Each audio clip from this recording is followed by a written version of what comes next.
I had been driving for hours across Pennsylvania, making my way to Ohio for work.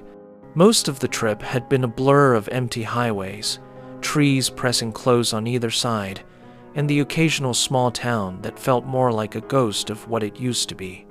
I had planned the route carefully, but nothing prepares you for the sheer emptiness of that stretch of country.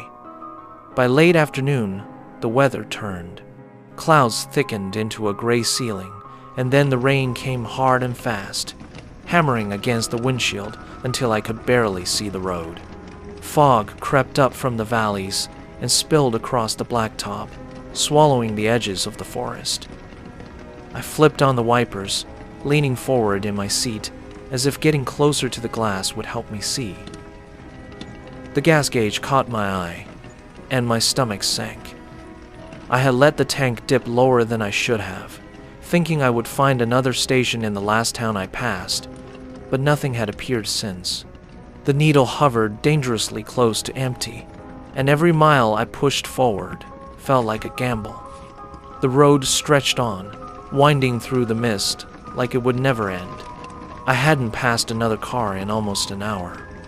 I tried not to think about the idea of stalling out in the middle of nowhere, alone in the dark in the middle of a storm.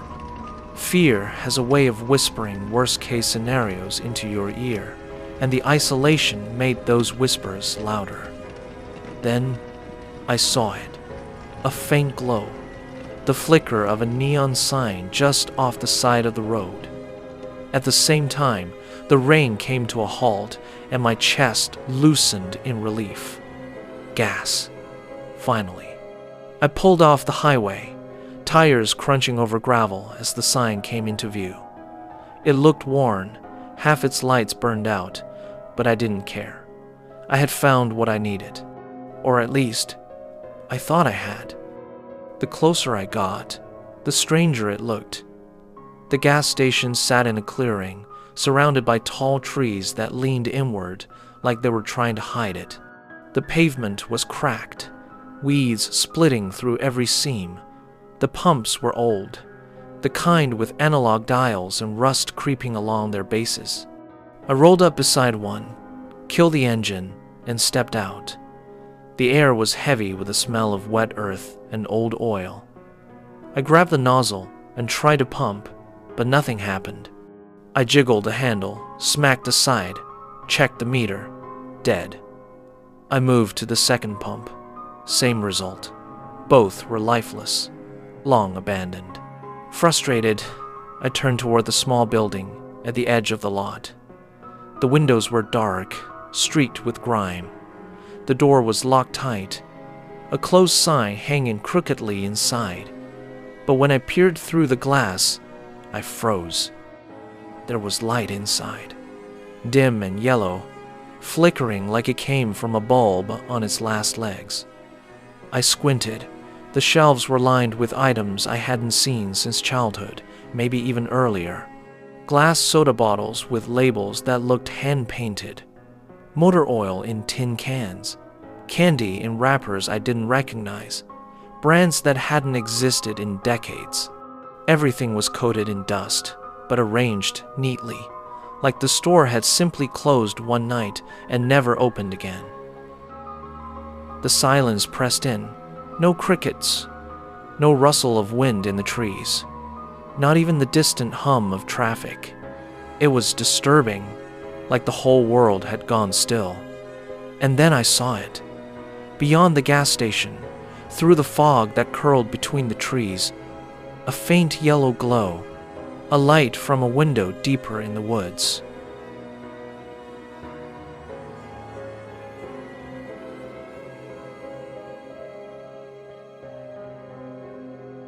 Something about it drew me forward, though I told myself it was just curiosity. I needed help, after all, and maybe someone lived nearby who could point me to the next working station. The ground between the lot and the house was a mess of overgrowth. Weeds reached up past my knees, and thorny vines tugged at my clothes. Each step squelched into mud. By the time I broke through the last of it, I was soaked to the bone and breathing hard. The house rose out of the mist like a relic, a two-story brick home with tall windows and a sagging roof. Vines crawled up its sides, and trees pressed so close it looked like the forest had been trying to reclaim it for years. But behind one curtain, faint but steady, was the unmistakable glow of a lamp. I climbed the steps, heart thudding. The front door was old wood, peeling paint, and a brass handle dull with tarnish. When I pressed, it opened easily with a long, low creak. Inside was another world. The air smelled of dust and old fabric. Furniture filled the living room, but not the kind I expected from an abandoned house. This was expensive, mid-century, and stylish in its time. A polished record player sat by the wall. A rotary phone rested on a side table. Magazines were neatly stacked, the top one dated 1961. Everything looked frozen, as if the family had left for an evening and never returned. Plates sat on a dining table in the corner, glasses half full of water turned cloudy with age. A child's toy car lay abandoned on the rug. On the mantel above the fireplace, a clock had stopped at 8:17. I walked slowly, every footstep stirring the dust. My exploration felt intrusive, as if I were trespassing into someone else's life, a life that had been abruptly cut short. Then I heard it, a creak above me, faint but distinct, like the groan of a floorboard under weight. I froze. The light upstairs flickered. Against every bit of reason, I found myself climbing the staircase. The upstairs hallway was narrow and shadowed. My flashlight beam shook as I raised it, the cone of light revealing old wallpaper peeling in strips, family photographs gone yellow with age. At the end of the hall stood a massive mirror, taller than me, leaning against the wall. Its frame was ornate, gilded in gold that had dulled over time. I stepped closer. The reflection looked wrong. The glass was slightly warped, distorting the hallway in unnatural ways, stretching shadows until they seemed alive. I studied my reflection, then glanced behind me. Empty. Yet in the mirror, for a split second, I swore I saw movement. Someone was standing just over my shoulder. I spun around. The hall was vacant, my own panicked breath filling the silence. I looked back at the mirror, stepping closer to be sure. That was when I saw it. 2 words, written across the glass in bright red lipstick. Get out. The letters gleamed as if they had been freshly drawn, jagged, hurried strokes, uneven and desperate. My chest tightened, fear settling like ice in my gut. Then the reflection shifted again. A shadow glided across the hall and the glass. Even though the real space behind me was empty, it moved closer. That was enough. I ran.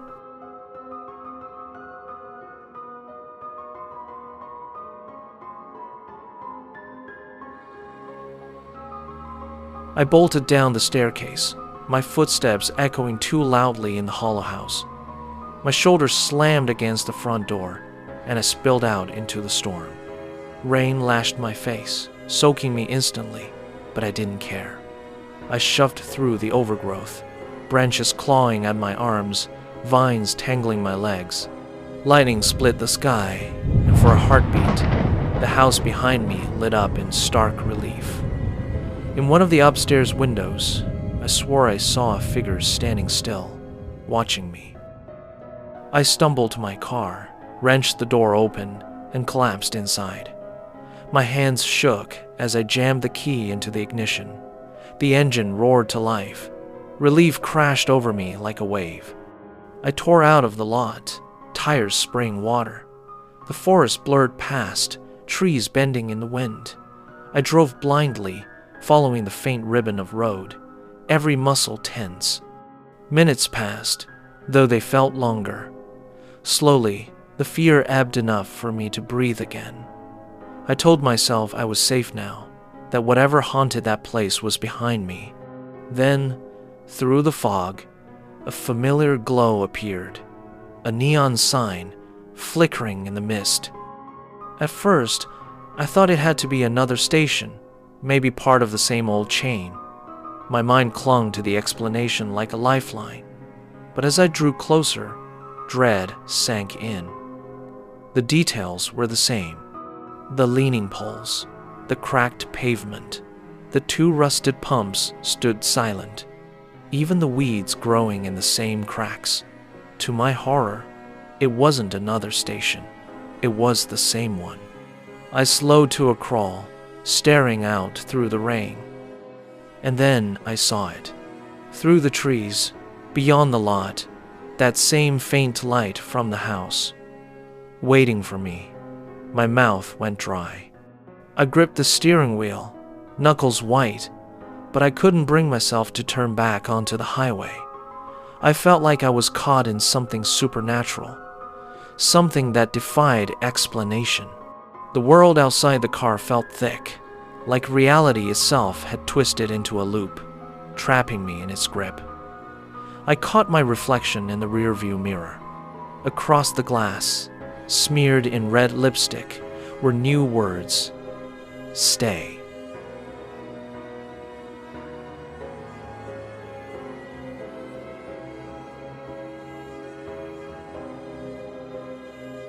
When the letter arrived, I thought it was a scam. It was from a law office I'd never heard of, saying I was the sole heir to a rural property upstate, left to me by a great-uncle Elias. I'd never heard that name in my life. Still, I'd been running on fumes, burnout from work, the breakup that left me sleeping on the couch, wondering what the hell I was doing with my life. A weekend away in the quiet didn't sound bad. When I pulled up, the house wasn't collapsing. It was waiting, paint faded, shutters crooked, but intact. The front door opened with a groan like it was surprised to see me. Inside, the air smelled still, not stale, as if someone had left just yesterday. The first thing I saw was the stairwell wall, a row of family portraits stretching from the 1800s to somewhere in the 1970s. Every single face was violently scratched away, except one. A sepia photo of a baby, no more than a year old, holding a hand-stitched porcelain doll. Written in neat ink under the frame, Daniel Hale. Same name as me, same spelling, same last name. It looked exactly like me as a child, but I had never been here before. That's when I heard it. Faint, like it was coming from the floor below. The sound of a child's laughter. The front door was still locked from the inside. I searched the downstairs, every room, empty. No footprints in the dust but mine. However, later in the evening, upstairs, I caught something in the corner of my eye, in a cracked standing mirror. A small figure darting past in the reflection. But when I turned, there was nothing. I told myself there had to be a rational explanation. Or maybe it was my imagination. After all, it was an old, creepy house. But as I switched off the hall light for bed, I noticed something. The baby portrait was now slightly tilted, and the doll in his arms was no longer facing forward. It was facing me.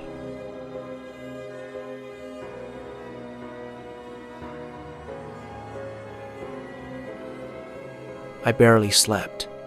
Every creak of the house made me think of that doll's painted eyes staring at me. The next morning, I drove into town. I wanted to know who my so-called great-uncle Elias was. Property records had him listed until 1972, then nothing. No sale, no death record, just vanished.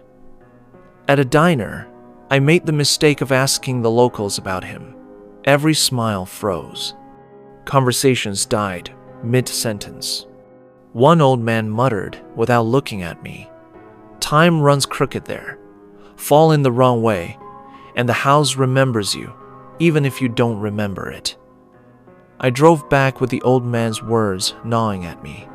The house seemed to lean closer as I pulled up, as if it had been listening. As the days passed, things got worse. I started dreaming of running through the hallways as a child, clutching that same doll, always hearing footsteps closing in behind me.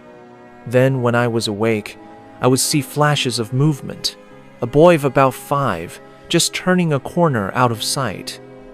Sometimes, the face was mine. Every clock in the house stopped at 2:14 a.m., regardless of how many fresh batteries I installed. My phone recorded a time-lapse video on its own, capturing hours of footage that showed shadows moving where nothing should be. Calls to friends dropped out mid-sentence. A coworker tried a visit, but later swore she took a wrong turn and drove for hours without finding the place. Then, I found a map.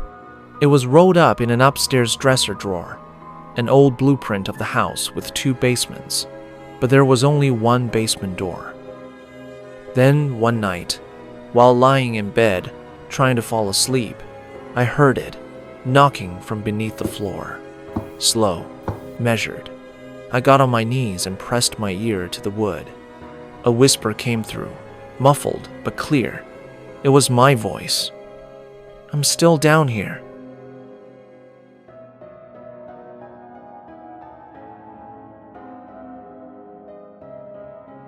I lay in bed until morning. Light bled through the curtains, the whisper still curling in my ears. I had to know what this place was. In the attic, I found a box labeled, "Do Not Open." Inside was a leather-bound diary, the initials EA carved into the cover. Elias wrote about something he called fractures, places in the house where time folds back on itself and keeps what it takes. Children who step through never age. There were pages about me, years before I was born. That night, a storm rolled in. Rain hit the windows and sheets. Lightning flickered. On impulse, I reached out and touched the glass of the baby portrait. Everything shifted. The wallpaper was fresh. Lamps burned with oil instead of bulbs. The air smelled of baking bread. Somewhere in the house, a baby was crying. Down the hall, I saw him, my younger self, maybe 5 years old, holding the doll and being led by a tall, stooped man.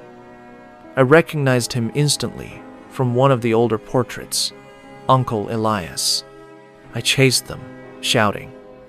Door after door, everyone opened to the same hallway, over and over. Then the boy turned, looked right at me, and whispered, "We've been waiting." Then he shut the second basement door, the one that shouldn't exist, and the sound of a bolt echoed through the dark. I woke upstairs, heart pounding. I told myself it was a dream, until I looked down. The doll was in my arms, and it was warm. Somewhere deep inside, I knew the house wasn't finished with me.